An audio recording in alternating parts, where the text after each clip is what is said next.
Good morning. It is November 6th. November 6th. So this will be like a big mental health status checkup video. Call it book notes, call it just a video journal, call it whatever you want to call it. Maybe call it evidence. So whatever you want to call it, whatever reality you want to live in is the reality that you're going to live in. And I like to express thoughts out loud to solidify which reality I live in. Because I realized I've reached a state of consciousness that Carl Jung described as differentiated consciousness. And I'm just coming to this realization. So differentiated consciousness, essentially I'm able to compartmentalize things. Like I always talk about timelines. Well, it's me like just fracturing my brain. Like I don't think it's healthy. But what it's done is I'm able to like compartmentalize and piece out like different things in my life, and essentially like shattered my brain to the point where like time is sort of irrelevant. Anyway, so because of my personality type, INTJ, self-diagnose, just because I see the patterns, and as I learn, like I know myself because of my personality type.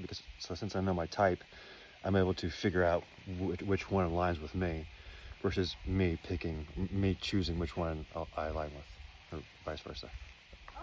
Anyway, so I gravitated towards INTJ, so that's essentially like exactly how I think.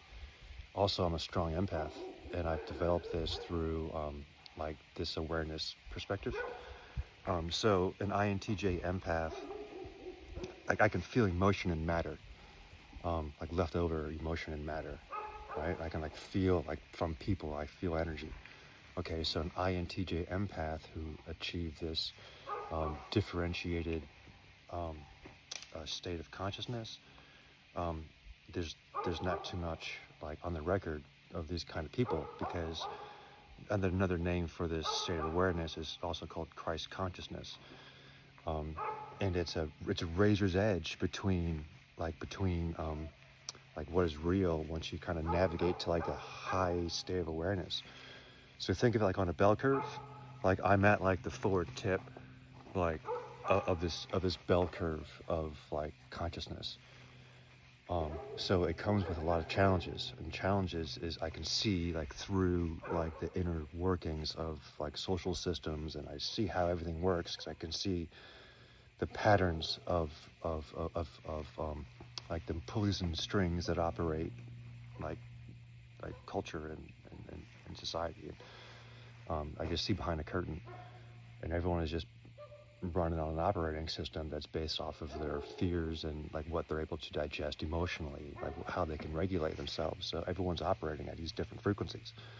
So everyone just projects their own stuff onto people. So I just live in a world of everyone's hell.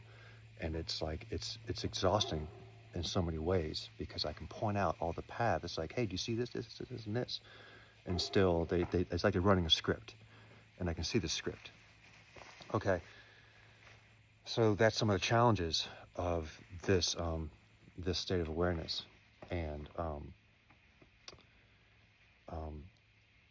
the reward is like worth the struggle.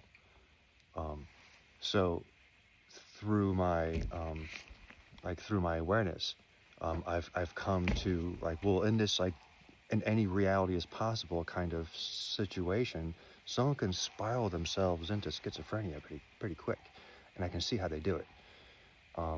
So through just like constant inward searching for questions, like constantly, and like dissecting truths, I wrote essentially the steps to achieve this state of awareness, and it's all essentially I given to me after. So I noticed a trend is after I pass through like a traumatic life experience, like I process an emotion, and then on the other side of the trauma is I download like information, and like this is when I write a rough draft. So I will like manic write it after like a traumatic emotional event. right? So that's like ascending higher, and every traumatic event ascends me higher and higher and higher that I'm able to process and process and process. And it's like a step ladder, but at every step you can choose darkness or you can choose light, right? Darkness and light the whole way up.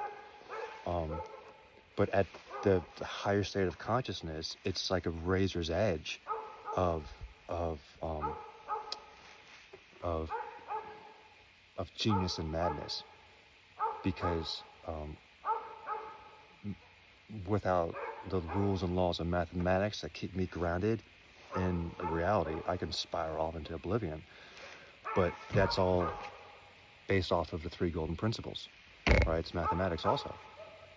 So three golden principles, everything is God but me, right? With that framework. Anyway, I wrote extensively on this in Living Water Writing Project. So everything is God but me. Number two is do all things through Jesus, meaning also do all things with love. Every action should be taken with love. And number three is Jesus is God incarnate. So with that root operating system, I'm able to guide every decision based off of what was given to me as true on the other side of these threshold events, right? So this is information given to me. I write it, and then I look back and read my work to guide myself forward.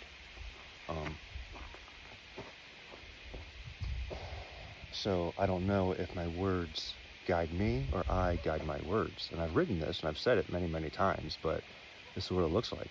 Like of an author who writes about his life in real time. And I keep on telling people I'm writing the future. And like, isn't anyone curious what I'm going to write next? So we get to decide our future. And my future is based off of those three golden principles.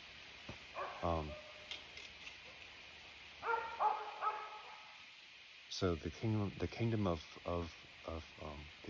heaven is within, and consciousness is the next frontier.